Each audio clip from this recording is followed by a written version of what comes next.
Baharudin Jusuf Habibie adalah sosok langka dalam sejarah Indonesia, seorang ilmuwan yang dijuluki Mr. Crack karena teorinya tentang retakan pesawat digunakan di industri penerbangan dunia, sekaligus tokoh di balik lahirnya pesawat N250 Gatot-Kaca sebagai simbol kemandirian teknologi Indonesia. Ia membangun karir gemilangnya di Jerman hingga menduduki posisi tinggi di perusahaan dirgantara dan meraih berbagai penghargaan internasional. Namun di puncak karir ilmiahnya, ia justru meninggalkan dunia teknologi dan masuk ke panggung politik Indonesia yang penuh ketidakpastian. Di sisi lain, tanpa basis kekuatan politik yang kuat, ia harus memimpin negara di tengah krisis besar yang terjadi pada tahun 1998. Dalam kurun waktu hanya 17 bulan, Habibie justru meletakkan fondasi demokrasi modern Indonesia, mulai dari kebebasan pers, pembebasan tahanan politik, hingga terselenggaranya pemilu demokratis. Dalam video kali ini, kita akan mencoba memahami sosok jenius bernama Baharudin Jusuf Habibie.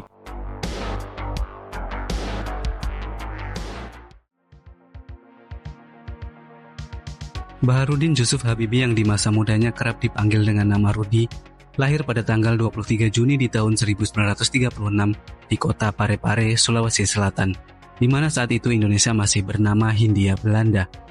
Ayahnya bernama Alwi Abdul Jalil Habibie yang merupakan seorang keturunan Gorontalo, dan ibunya yaitu Tuti Marini Puspawarjoyo yang berasal dari Yogyakarta dan merupakan keturunan dari bangsawan Jawa. Keluarga Habibie tergolong keluarga yang mapan pada masanya. Ali Abdul Jalil Habibie merupakan seorang ahli pertanian dan tokoh masyarakat yang cukup terpandang asal Gorontalo.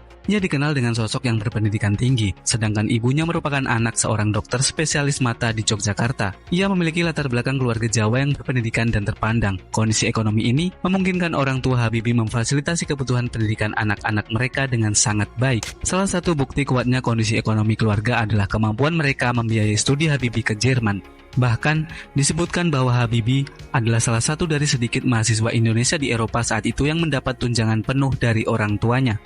Selain dari kondisi ekonomi yang memadai, Habibie juga mendapat didikan yang keras dari orang tuanya. Tuti Marini Puspawarjoyo menerapkan kedisiplinan dengan tegas dan terkenal galak. Ia tidak segan-segan mencubit jika Habibie nakal saat belajar sholat. Didikan ini membentuk Habibie menjadi pribadi yang berintegritas, ulet, dan religius. Sejak kecil Habibie dikenal memiliki rasa ingin tahu yang sangat tinggi. Ia aktif menggunakan panca inderanya untuk mengamati sekeliling dan menganalisanya. Habibie kecil tidak sekedar menerima informasi, tetapi berusaha memahami mengapa dan bagaimana sesuatu bekerja. Fondasi inilah yang kelak membentuk cara berpikir yang cerdas dan jenius. Habibie kecil juga dikenal sebagai anak yang religius, bahkan di usianya yang baru menginjak 3 tahun. Ia sudah fasih membaca Al-Quran. Kemampuan ini didukung oleh kebiasaan orang tuanya yang disiplin mengenalkan ayat suci sejak dini dan kebiasaan sang ibu membaca Al-Quran. Habibie memulai pendidikan formalnya di sekolah rakyat di Parepare, Sulawesi Selatan yang kini dikenal sebagai SD Negeri 4 Parepare. Di masa awal pendidikannya, Habibie sudah menunjukkan kecintaannya terhadap ilmu pengetahuan. Kecintaannya itu ditunjukkan dengan kebiasaan gemar membaca yang merupakan cara utamanya memuaskan rasa ingin tahunya yang besar. Di tahun 1945 saat Habibie berusia 9 tahun, dia memutuskan untuk pindah ke Makassar. Di kota tersebut ia masuk ke Europe Lager School yang merupakan sekolah dasar terbaik Belanda dan bertaraf internasional. Namun karena situasi politik dan keamanan pasca proklamasi kemerdekaan di Makassar tidak stabil, Habibie akhirnya pindah ke Jakarta sesuai dengan kehendak ibunya.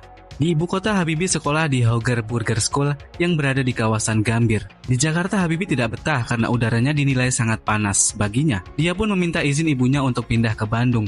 Di Bandung, Habibie sempat berpindah-pindah sekolah dan akhirnya lulus dari Government Middlebury School yang setingkat dengan SMP. Sesudah lulus dari sana, Habibie melanjutkan ke SMA Katolik di kawasan Dago yang dulunya dikenal sebagai Lyceum.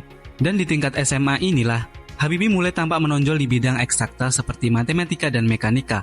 Selepas menamatkan jenjang sekolah menengah pada tahun 1954, Habibie belajar teknik mesin di Fakultas Teknik Universitas Indonesia di Bandung yang sekarang menjadi Institut Teknologi Bandung atau ITB. Di kampus itu, Habibie menunjukkan banyak ketertarikan pada pesawat terbang dan sempat ikut klub aeromodeling.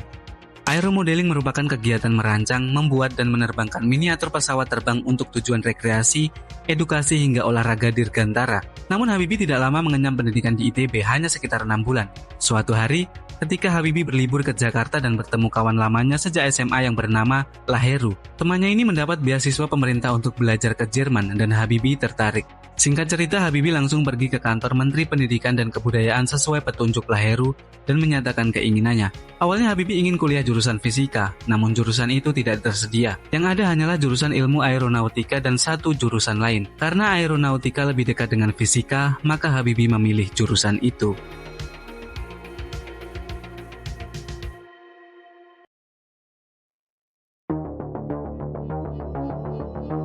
Pada tahun 1955, Habibie berangkat ke Jerman Barat dengan paspor hijau. Berbeda dengan teman-temannya yang mendapatkan beasiswa. Artinya selama menempuh pendidikan di Jerman, Habibie menggunakan biaya sendiri dengan didanai oleh ibunya. Bukan karena Habibie kurang cerdas sehingga tidak mendapatkan beasiswa, melainkan saat itu beasiswa pemerintah untuk ilmu aeronautika di Jerman sudah ditutup.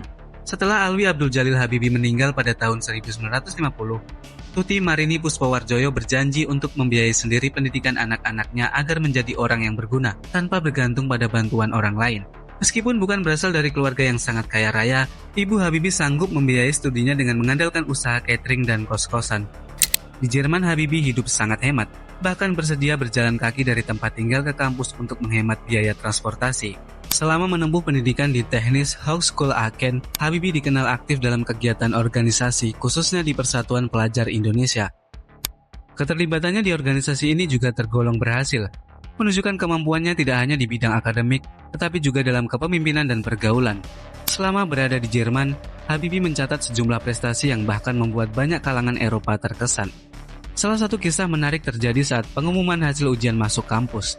Ketika daftar nama diumumkan, awalnya Habibie tidak menemukan namanya dan sempat mengira dirinya tidak lolos. Namun kenyataannya bukan karena ia gagal, melainkan karena namanya justru berada di posisi paling atas dalam daftar, sehingga sempat terlewatkan. Dari situ diketahui bahwa nilai yang diraihnya hampir sempurna mendekati angka 10, jauh melampaui peserta lain, baik dari Indonesia maupun mahasiswa lokal Jerman. Kemudian pada tahun 1960, Habibie berhasil meraih gelar Diploma Insinyur dan 5 tahun berselang di kampus yang sama, ia berhasil menyelesaikan pendidikan S3-nya dengan gelar Dr. Engineer dengan predikat summa cum laude di bidang pesawat terbang dengan nilai rata-rata sempurna. Ia berhasil meraih gelar doktor di usia yang terbilang masih sangat muda, yaitu 28 tahun. Setelah meraih gelar Dr. Engineer pada tahun 1965, Habibie langsung bekerja di perusahaan penerbangan Messerschmitt Bölkow Blohm atau MBB di Hamburg, Jerman Barat. Habibie mengawali karirnya sebagai kepala penelitian dan pengembangan pada analisis struktur pesawat terbang. 4 tahun berselang, Habibie naik jabatan menjadi kepala divisi metode dan teknologi untuk industri pesawat militer dan komersial. Karena kinerjanya yang memuaskan, MBB mulai memberikan tanggung jawab yang lebih besar kepada Habibie.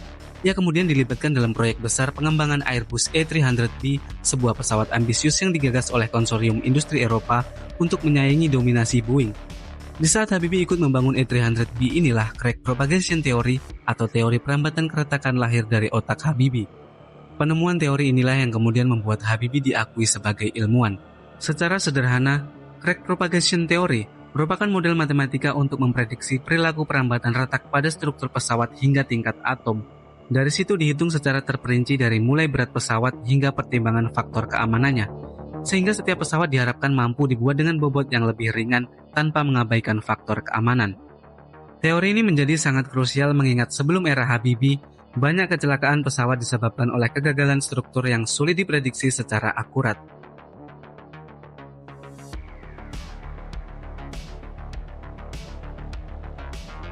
Selama bekerja di MBB, Habibie juga terlibat langsung dalam merancang berbagai pesawat, seperti Fokker F-28, Transalsi 130 militer, Airbus A300, dan pesawat transport DO-31.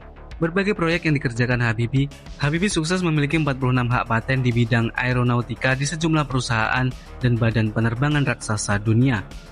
Pada tahun 1973, Habibie berada di puncak karirnya di MBB dengan dipercaya menjadi Vice President sekaligus Direktur Teknologi di MBB. Habibie adalah satu-satunya orang Asia yang mencapai posisi tersebut di MBB pada saat itu. Bersamaan dengan itu, perekonomian Indonesia sedang mengalami pertumbuhan pesat di era 1970-an. Saat itu negara meraup keuntungan besar setelah minyak bumi dan gas yang diekspor Pertamina sangat diminati di pasar internasional. Di tengah momentum tersebut, Soeharto berambisi membawa Indonesia lebih maju lagi terutama di bidang teknologi. Saat itu kejeniusan Habibie di Jerman terdengar sampai ke Indonesia. Soeharto melihat sosok Habibie sebagai kunci masa depan teknologi di Indonesia. Ia pun berupaya menarik pulang Habibie yang saat itu tengah berkarir di MBB untuk menjadi penggerak utama pembangunan Orde Baru di bidang ilmu pengetahuan dan teknologi. Untuk mewujudkan hal tersebut, Soeharto mengutus Ibnu Sutowo sebagai perwakilan resmi Indonesia untuk menyampaikan langsung ajakan agar Habibie berkarir di Indonesia. Setahun kemudian, tepatnya pada tahun 1974, Habibie pun pulang ke Indonesia.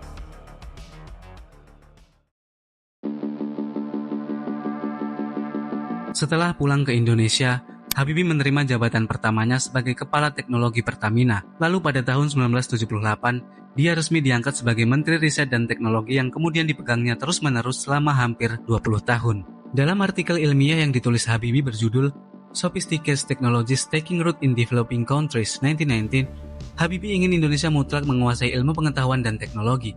Jika dua hal itu sudah dikuasai, Indonesia dapat melakukan lompatan besar, berubah dari negara agraris ke negara industri.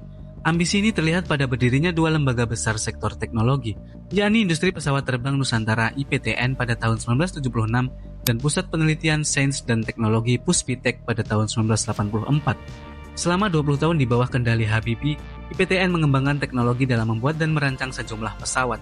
Di antaranya CN-235 yang merupakan pesawat angkut sedang, hasil kerjasama dengan Spanyol dan berhasil memproduksinya. Pencapaian puncaknya adalah merancang dan menerbangkan pesawat N250 Gatot Kaca pada tahun 1995. Ini adalah pesawat turboprop canggih yang menggunakan teknologi fly-by-wire dan menjadi kado ulang tahun kemerdekaan Republik Indonesia yang ke-50. Di hari itu pesawat N250 Gatot Kaca sukses lepas landas pada Kamis di tanggal 10 Agustus tepat pukul 10.15 dari Bandara Hussein Sastranegara, Bandung. Kala itu lepas landasnya N250 disambut gemuruh tepuk tangan dan haru yang menandai kebangkitan teknologi tanah air. Presiden Soeharto, yang saat itu turut menghadiri penerbangan perdana, terlihat beberapa kali mengusapkan sapu tangan putih ke matanya. Ia juga memeluk Habibie dan mengungkapkan rasa haru dan bangganya. Kesuksesan ini mematahkan rasa ragu dan pesimis yang muncul dari media asing. Majalah asal Hong Kong yang bernama Asia Week yang berjudul Fasten Your Seats Belt Stop Minister Gamble of a Smooth Flight yang terbit pada tanggal 11 Agustus tahun 1995, Asia Week menyebut uji terbang tersebut sebagai pertaruhan Habibie. Menurut Asia Week, Republik yang baru berumur 50 tahun berstatus negara berkembang dan bahkan belum memiliki kemampuan menciptakan motor dan mobil, berani-beraninya langsung membuat pesawat. Sebelum Kamis itu tiba, bagaimana pesawat itu bisa terbang, bermanuver dan mendarat hanya ada benak di teknisi IPTN. Jika kesalahan terjadi, banyak yang percaya bahwa bahkan Soeharto pun tidak akan bisa menyelamatkan kawannya itu dari kekacauan. 2 tahun kemudian, N250 yang dikembangkan pertama kali pada tahun 1986 sempat menjadi pusat perhatian dunia saat tampil dalam ajang bergengsi Paris Air Show 1997. Sayangnya pada tahun 1998, Indonesia yang saat itu mengalami krisis ekonomi, membutuhkan bantuan pendanaan dari International Monetary Fund. Salah satu isi perjanjian dengan IMF menyebutkan Indonesia akan diberi bantuan namun tidak boleh mengembangkan pesawat sendiri. Maka Indonesia terpaksa mengubur mimpinya untuk memproduksi massal pesawat N250.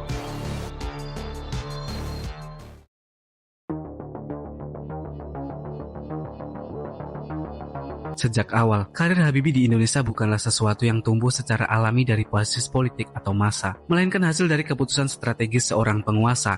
Soeharto melihat Habibie sebagai aset dan bukan ancaman. Habibie adalah anomali dalam lanskap politik Indonesia saat itu. Ia bukan jenderal, bukan politis partai, dan bukan pula tokoh massa. Ia adalah teknokrat murni dibentuk oleh dunia industri dan ilmu pengetahuan di Jerman, jauh dari dinamika politik domestik. Sejak berkarir di Indonesia, hubungan Habibie dan Soeharto berkembang menjadi sangat dekat. Soeharto memberi ruang, fasilitas, dan kekuasaan teknokrat kepada Habibie, sementara Habibie memberikan loyalitas penuh dan visi pembangunan teknologi yang ambisius. Dalam sistem Orde Baru yang sangat terpusat, loyalitas jauh lebih penting daripada popularitas, dan Habibie memiliki satu hal yang membuatnya aman. Ia tidak mempunyai basis massa yang bisa mengancam kekuasaan. Ia dikenal sebagai ilmuwan dan bukan pemain politik, namun dinamika berubah ketika Habibie mulai memasuki wilayah yang lebih politis, terutama saat ia memimpin Ikatan Cendekiawan Muslim Indonesia pada awal 1990-an. Organisasi ini lahir bukan secara kebetulan, melainkan dalam konteks perubahan strategi Orde Baru terhadap kelompok Islam. Soeharto, yang sebelumnya menjaga jarak dari politik Islam, mulai merangkulnya sebagai basis dukungan baru dan melalui Habibie menjadi jembatan untuk menghubungkan keduanya. Melalui ICMI, peta kekuasaan mulai bergeser. Untuk pertama kalinya, kelompok intelektual Muslim mendapat akses signifikan ke dalam struktur negara, baik di birokrasi, ekonomi, maupun politik. Namun penting dicatat, kekuatan ini bukan sepenuhnya dimiliki oleh Habibie secara independen.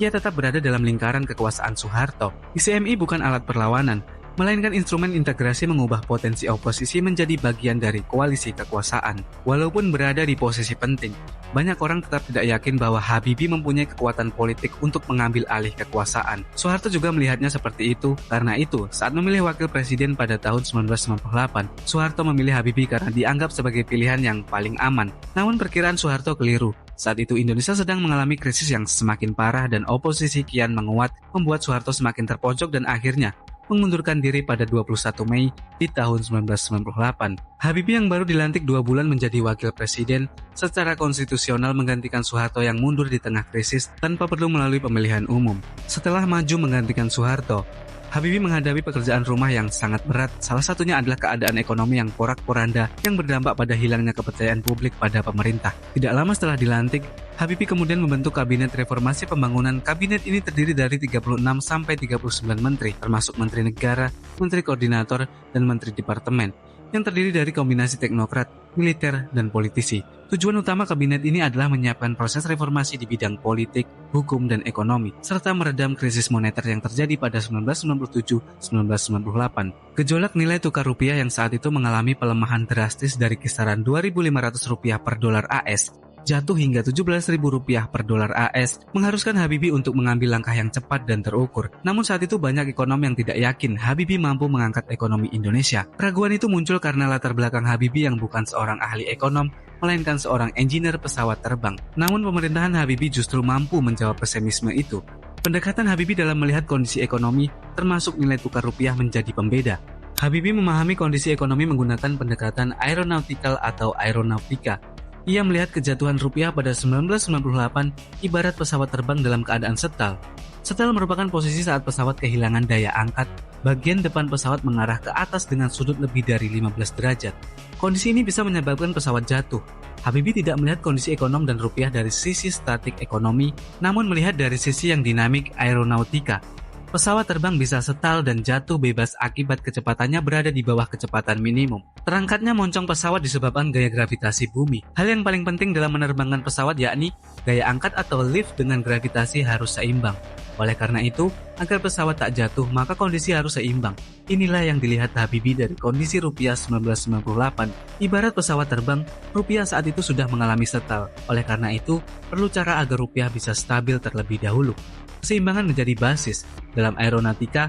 Untuk meningkatkan kecepatan atau menurunkan kecepatan, maka dibutuhkan keseimbangan dengan gravitasi. Inilah yang disebut sebagai aerodinamika. Dengan pendekatan aeronautikal itulah, Habibie mengambil kebijakan-kebijakan yang sangat terukur dan akhirnya mampu menguatkan nilai tukar rupiah yang tadinya di kisaran Rp17.000 berhasil ditekan hingga mencapai Rp6.550 per dolar AS. Menguatnya nilai mata uang rupiah kala itu memberi secerca harapan bahwa ekonomi Indonesia akan kembali bangkit. Masa pemerintahan Habibie juga menandai dimulainya era reformasi. Kemunculan reformasi membawa perubahan yang signifikan. Beberapa hal yang berubah secara fundamental dan reformasi pemerintahan yang sebelumnya tidak ada pada Orde Baru, seperti keterbukaan pers, penindakan terhadap setiap pelaku korupsi melalui pembentukan Komisi Pemberantasan Korupsi, dan implementasi pemerintahan yang lebih demokratis. Hal-hal tersebut dilakukan di era pemerintahan Habibie, meski terbilang singkat dengan kurun waktu selama 512 hari. Pemerintahan Habibie menjadi masa kepresidenan yang paling pendek.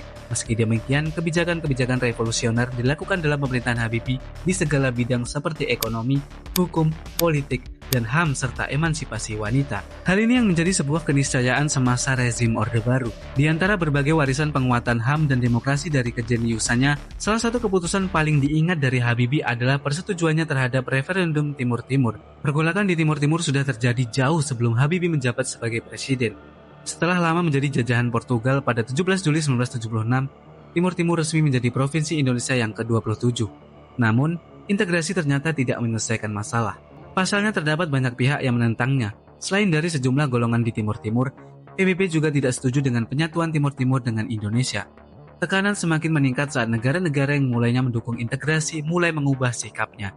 Hingga pada tahun 1999, PBB terus mengusulkan jajak pendapat terhadap pendudukan Timur Timur, yang akhirnya dilakukan oleh Habibie. Kebijakan yang diambil Habibie terkait masalah Timur Timur adalah melaksanakan referendum atau jajak pendapat atau pemungutan suara.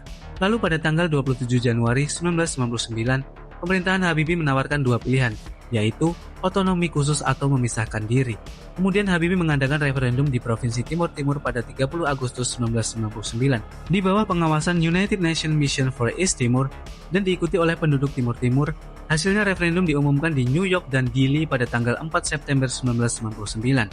Hasilnya adalah bahwa hampir 78,5% penduduk Timur Timur ingin merdeka atau memisahkan diri dan menolak tawaran otonomi khusus dari Indonesia. Dengan hasil tersebut, MPR RI dalam sidang umum MPR pada tahun 1999 mencabut dan mengembalikan Timur Timur seperti di tahun 1975. Meski keputusan ini mendapat pujian internasional, di dalam negeri, Habibie menghadapi gelombang kritikan keras. Banyak pihak menilai keputusan tersebut sebagai kegagalan politik.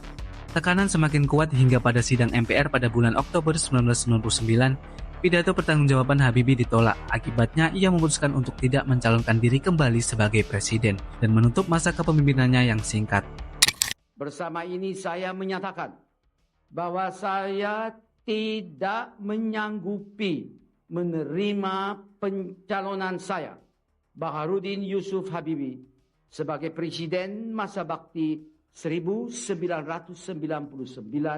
sampai 2004.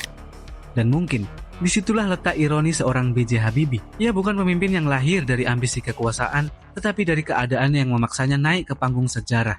Ia tidak memerintah dengan kalkulasi politik yang rumit, melainkan dengan logika, keberanian, dan keyakinan pada apa yang menurutnya benar. Dalam waktu yang sangat singkat, ia membuka pintu demokrasi, memberi ruang kebebasan pers, dan mengambil keputusan-keputusan yang bahkan banyak politisi tidak berani lakukan. Sebagian memujinya, sebagian lainnya mengkritiknya. Tapi satu hal yang sulit dibantah, Habibie mengubah arah Indonesia. Setelah kepergiannya, ia mungkin tidak dikenang sebagai presiden terlama, tetapi ia akan selalu diingat sebagai jembatan antara masa lalu otoriter menuju masa depan yang lebih terbuka. Dan pada akhirnya, sejarah tidak selalu mengingat siapa yang paling kuat, tetapi siapa yang berani mengambil keputusan di saat segalanya berada di ujung ketidakpastian.